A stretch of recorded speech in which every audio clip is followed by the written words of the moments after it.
Welcome to the Disney Wedding Podcast. This show is brought to you by Carrie Hayward's Fairy Tale Weddings Guide, the only guidebook and bridal organizer tailored exclusively to Disney's fairy tale weddings at Walt Disney World. I'm Carrie Hayward, and each week I feature Disney wedding updates, money-saving tips, and interviews with wedding vendors and real Disney couples. I also cover honeymoons, anniversaries, and engagements at the Disney parks and resorts. Join me now as the Disney Wedding Podcast celebrates romance at Disney destinations.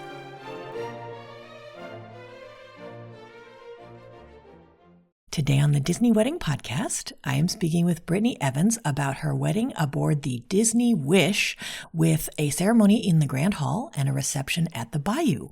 I thought you guys would be interested to hear how she chose to have a cruise wedding and how she planned everything and how it all turned out. So welcome, Brittany. Thank you. How are you today? I am great. Thanks so much for joining me. I would love to start at the very beginning and find out how you guys decided that you wanted to have your wedding on the Disney Wish. Funny enough, my husband and I, we loved Disney. We always have been to Disney World twice together. We had been on the Disney Dream cruise ship before. And so when we were actually planning our wedding, I jokingly said, why don't we get married in Disney World? So we're very curious to know how much that would cost. Looked it up, assuming it would be ridiculously expensive. But through researching that, we actually saw how affordable the Disney cruise was. And we were like, oh my God, what if we actually did this? And so we did, and it was magical. Now, how did your friends and family react when they found out your wedding was going to be on a cruise? It was actually mixed reactions, if I'm being honest.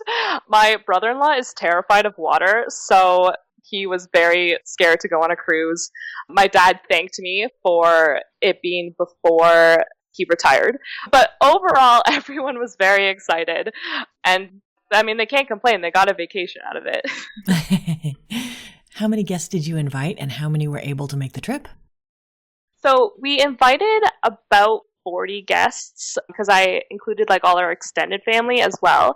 But we ended up with 10 total people. And honestly, it was the perfect number. Everyone just meshed really well together. We had dinner with everyone every night, and we were constantly in and out of spending time with people. So it just felt very well balanced, like such a good group of people that any more than 10, I felt like it would have been overwhelming. Got it. Okay. Now, how did you choose the locations for your ceremony and your reception? This is a little bit of a story. Originally, I didn't care where our venue was going to be. I hadn't put any thought into it. And then I was listening to the Disney Wedding Podcast. And it was actually the episode with Melissa and Tim's wedding, and they got married on the Disney Wish. And that was the first time I had seen any photos of the Disney Wish, because it's a brand new ship. And as soon as I saw the Grand Hall, I audibly gasped, and I knew that that's where we had to get married. So that made the decision very easy, and we decided to do it during Christmas time because I love Christmas. So what better way to make it even more magical than to have all the Christmas decorations as well? Now, did you have your ceremony at the bottom of the staircase or on the stage? We had it at the bottom of the staircase because I just felt like that would be a better backdrop for photos, and I wanted the princess moment of coming down the stairs. And how did you decide to have the celebration at the Bayou? Again, from photos I saw of like the flowers on the ceiling, it was just so beautiful that I couldn't think of a better place for the reception. Did you do anything to customize the standard cruise collection package elements like the cake or the bouquet? We didn't actually customize the standard packages, but we did do two things uniquely. One was we took advantage of having our favors delivered to our guests' staterooms. So we did like little baggies that had like travel sunscreen, Band-Aids, gum, all little like essentials that people wouldn't have thought to pack. And everyone thanked me for those. And then another thing we did was we actually hired a company called Lovestream to live stream our wedding for our guests who weren't able to make the trip. So that was kind of on the side that we did, but That's interesting. How does that work? Do you have to pay for their cruise, or do they just send you equipment, or?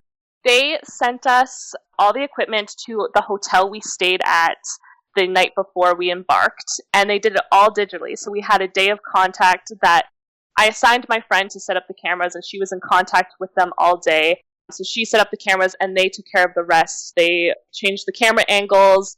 We even had like a microphone sent from them, and yeah, they took care of it all. I didn't have to worry about any of it. That's great. And it worked with the Wi-Fi on the ship? Sort of. It worked for our ceremony, but when it came to the reception, they couldn't get cell service in the Bayou. So my friend actually came up to me as we were waiting to be called into the reception and said to me, not to ruin your wedding day, but... And I was like, oh God, why would you say that?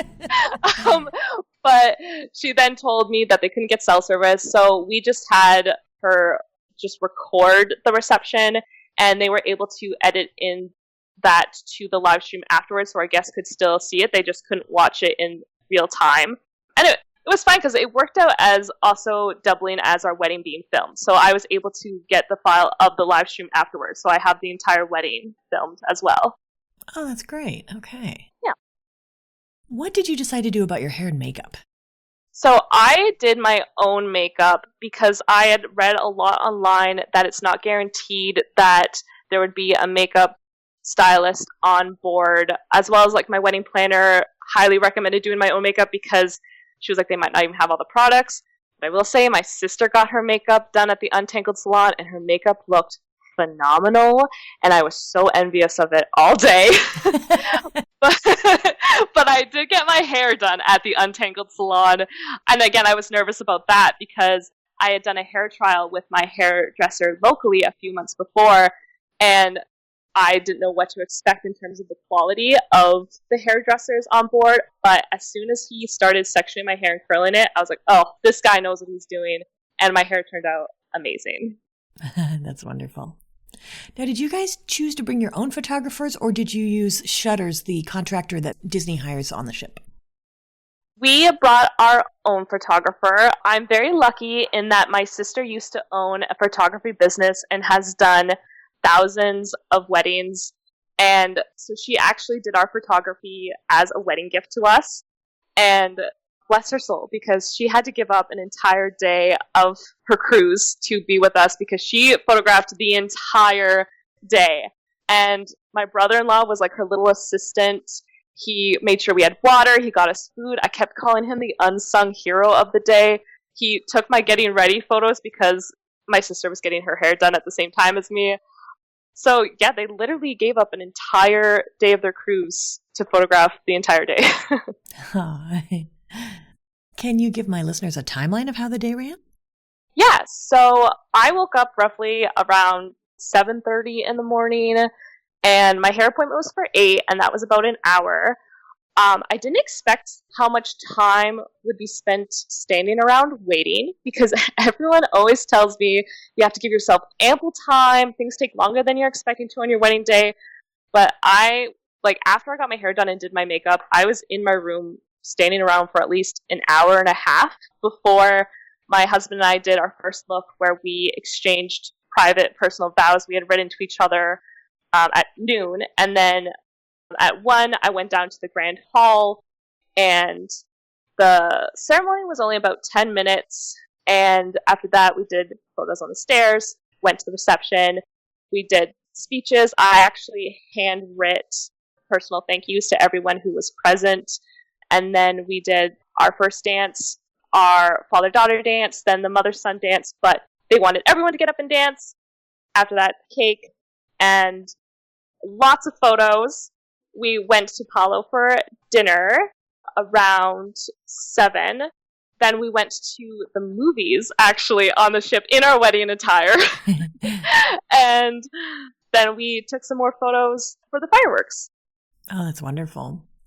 Did you add any land-based options to your event, like a bridal portrait session or a dessert party at Walt Disney World?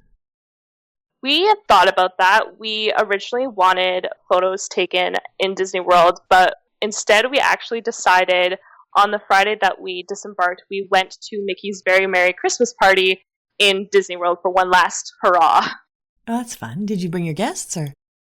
We brought my sister-in-law. Everyone else went home. Okay, so when you were planning, what were some of the most important aspects of the event where you focused your attention or your budget?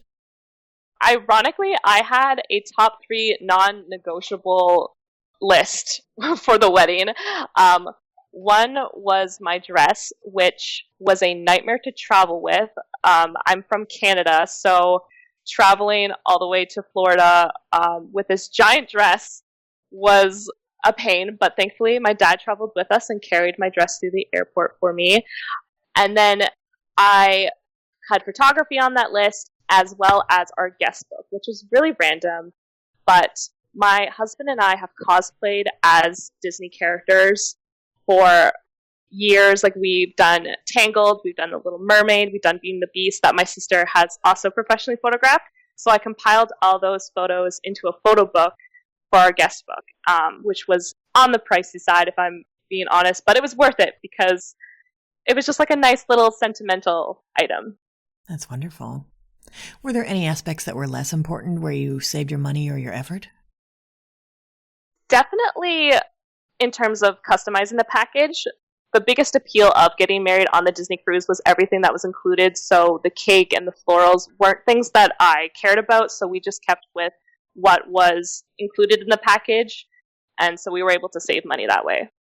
That's great. What ended up being your favorite memory of your wedding day?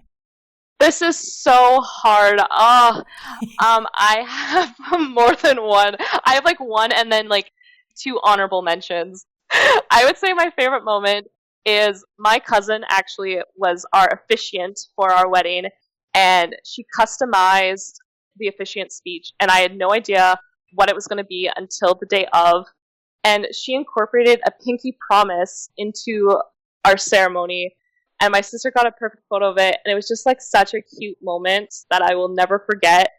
And then my honorable mentions was my husband and I choreographed our first dance, and that was a lot of fun, and I can't believe we pulled that off. And then the second honorable mention was going to the movies on our wedding day. Okay, what movie did you see? We saw The Wish, which is ironic because we were on the Disney Wish. You'll never forget that one. Yeah, exactly. I'm also interested, does that mean that you got married back home or you got married in the port beforehand? We eloped in secret on our 10-year dating anniversary back in July. Yeah, so no one knew that we were technically legally married for 6 months leading up to the wedding. Well, the secret's out now. Yeah. Sorry, family. Now, did anything go wrong or just not turn out like you expected?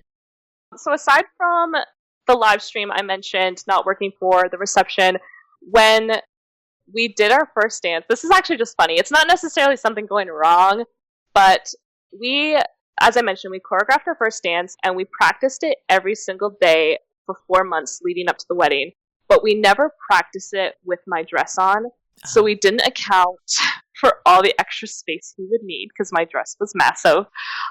So not even like 10 seconds into the dance, my husband accidentally stepped on my dress. I almost went falling headfirst into the floor. And it messed us up, and we just stood there and just laughed, and so we had to restart our first dance. Oh. Now, was there anything that seemed like a big deal beforehand or you were worried about, and then it turned out not to be a big deal?